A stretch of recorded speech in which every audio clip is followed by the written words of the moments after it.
Hi hello welcome to my channel. ఈరోజు మనం అటుకులు ఎలా చేయాలో చూద్దాం. ముందుగా అటుకులని 2 టైమ్స్ బాగా వాష్ చేసి ఈ చిన్న గ్లాస్ వాటర్ వేసి బాగా స్ప్రెడ్ చేయాలి. ఈ వాటర్ వేసాక అరగంట సేపు నానబెట్టాలి. ఇప్పుడు ఒక ప్యాన్ తీసుకొని పోపు పెట్టుకోవాలి. ఇలా పోపు వేగాక పచ్చిమిర్చి, ఆనియన్ అన్నీ వేసి బాగా ఫ్రై చేయాలి. ఇవి బాగా ఫ్రై అయ్యాక పసుపు, 1 స్పూన్ ఉప్పు వేసి బాగా కలిపి స్టవ్ ఆఫ్ చేయాలి. చూడండి, నేను వాటర్ వేసి పెట్టి 15 మినిట్స్ అయింది. వాటర్ మొత్తం పీల్చేసింది. ఇప్పుడు మళ్ళీ ఇంకొక చిన్న గ్లాస్ వాటర్ అంతా స్ప్రింకిల్ చేస్తున్నాం.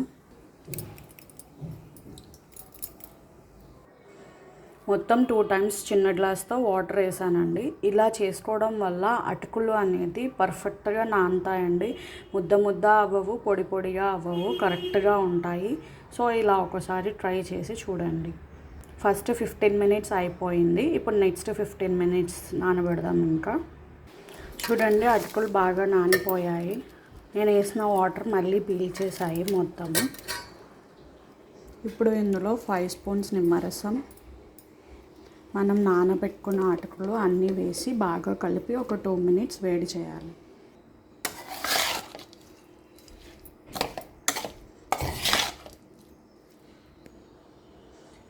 వేడి అయ్యాక స్టవ్ ఆఫ్ చేసుకోవాలి.